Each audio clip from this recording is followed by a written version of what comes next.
اور اس کتاب میں موسیٰ علیہ السلام کا ذکر کیجیے، بے شک وہ نفس کی گرفت سے خلاصی پا کر برگزیدہ ہو چکے تھے اور صاحب رسالت نبی تھے، اور ہم نے انہیں کوہ طور کی داہنی جانب سے ندا دی اور راز و نیاز کی باتیں کرنے کے لیے ہم نے انہیں قربت خاص سے نوازا، اور ہم نے اپنی رحمت سے ان کے بھائی ہارون علیہ السلام کو نبی بنا کر انہیں بخشا تاکہ وہ ان کے کام میں معاون ہوں۔ اور آپ اس کتاب میں اسماعیل علیہ السلام کا ذکر کریں، بے شک وہ وعدہ کے سچے تھے اور صاحب رسالت نبی تھے،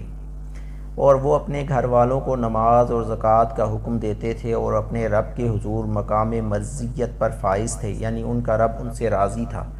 اور اس کتاب میں ادریس علیہ السلام کا ذکر کیجیے، بے شک وہ بڑے صاحب صدق نبی تھے اور ہم نے انہیں بلند مقام پر اٹھا لیا تھا، اور یہ وہ لوگ ہیں جن پر اللہ نے انعام فرمایا،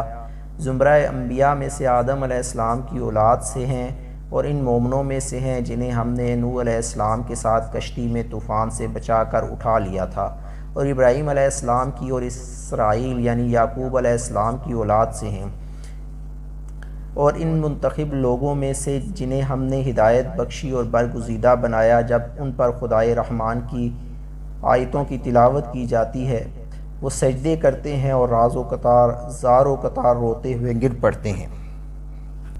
پھر ان کے بعد وہ ناخلف جانشین ہوئے جنہوں نے نمازیں ضائع کیں اور خواہشات نفسانی کے پیرو ہو گئے، تو عنقریب وہ آخرت کے عذاب دوزخ کی وادی غی سے دوچار ہوں گے،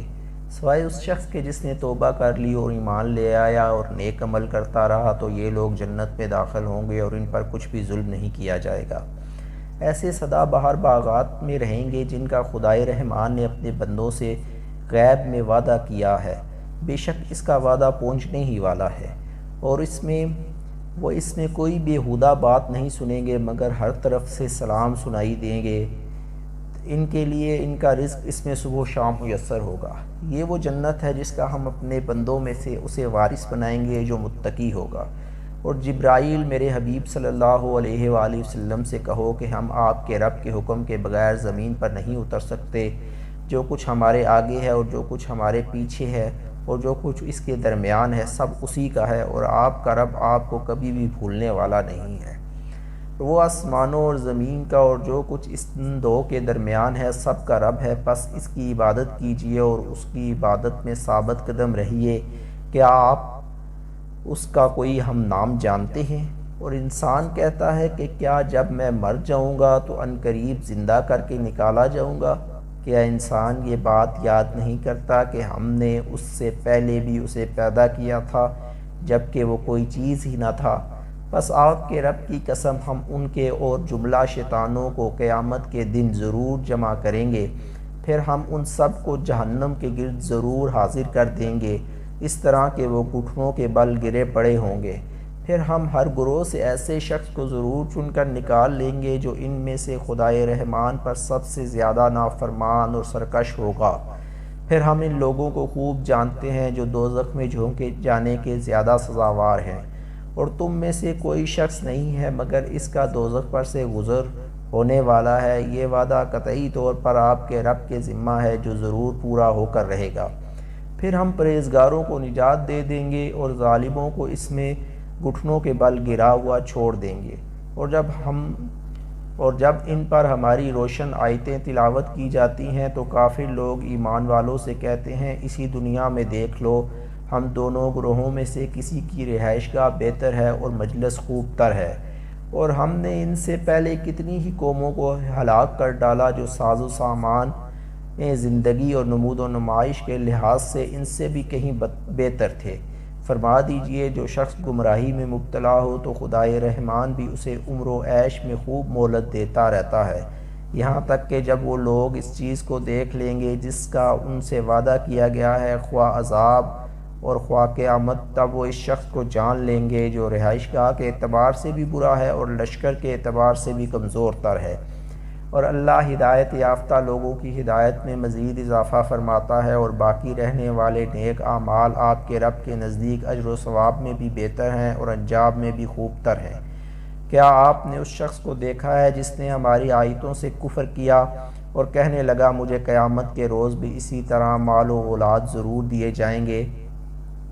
وہ غیب پر مطلع ہے یا اس نے خدائے رحمان سے کوئی عہد لے رکھا ہے؟ ہرگز نہیں۔ اب ہم وہ سب کچھ لکھتے رہیں گے جو وہ کہتا ہے، اور اس کے لیے عذاب پر عذاب خوب بڑھاتے چلے جائیں گے۔ اور مرنے کے بعد جو یہ کہہ رہا ہے کہ اس کے ہم ہی وارث ہوں گے اور وہ ہمارے پاس تنہا آئے گا، اس کے مال و اولاد کے ساتھ نہ ہوں گے، اور انہوں نے اللہ کے سوا کئی اور معبود بنا لیے ہیں تاکہ وہ ان کے لیے باعث عزت ہوں۔ ہرگز ایسا نہیں ہے۔ عنقریب وہ معبودان باطل خود ان کی پرستش کا انکار کر دیں گے اور ان کے دشمن ہو جائیں گے۔ کیا آپ نے نہیں دیکھا کہ ہم نے شیطانوں کو کافروں پر بھیجا؟ وہ انہیں ہر وقت اسلام کی مخالفت پر اکساتے رہتے ہیں، سو آپ ان پر عذاب کے لیے جلدی نہ کریں۔ ہم تو خود ہی ان کے انجام کے لیے دن شمار کرتے رہتے ہیں۔ جس دن ہم پرہیزگاروں کو جمع کر کے خدائے رحمان کے حضور معزز مہمانوں کی طرح سواریوں پر لے جائیں گے، اور ہم مجرموں کو جہنم کی طرف پیاسا ہانک کر لے جائیں گے، اس دن لوگ شفاعت کے مالک نہ ہوں گے سوائے ان کے جنہوں نے خدائے رحمان سے وعدہ شفاعت لے لیا ہے۔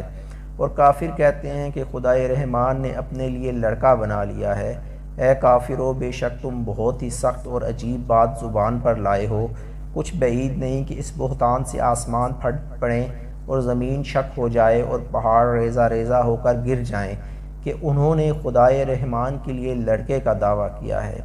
اور خدائے رحمان کی شان نہیں ہے کہ وہ کسی کو اپنا لڑکا بنائے۔ آسمانوں اور زمین میں جو کچھ بھی آباد ہے، خواہ فرشتے ہیں یا جن و انس، وہ اللہ کے حضور محض بندہ کے طور پر حاضر ہونے والے ہیں۔ بے شک اس اللہ نے انہیں اپنے علم کے احاطہ میں لے لیا ہے اور انہیں ایک ایک کر کے پوری طرح شمار کر رکھا ہے، اور ان میں سے ہر ایک قیامت کے دن اس کے حضور تنہا آنے والا ہے۔ بے شک جو لوگ ایمان لائے اور نیک عمل کیے تو خدائے رحمان ان کے لیے لوگوں کے دلوں میں محبت پیدا فرما دے گا۔ سو بے شک ہم نے اس قرآن کو آپ کی زبان میں ہی آسان کر دیا ہے تاکہ آپ اس کے ذریعے پرہیزگاروں کو خوشخبری سنا سکیں، اس کے ذریعے جھگڑالو قوم کو ڈر سنا سکیں۔ اور ہم نے ان سے پہلے کتنی ہی قوموں کو ہلاک کر دیا ہے۔ کیا آپ ان میں سے کسی کا وجود بھی دیکھتے ہیں یا کسی کی کوئی آہٹ بھی سنتے ہیں؟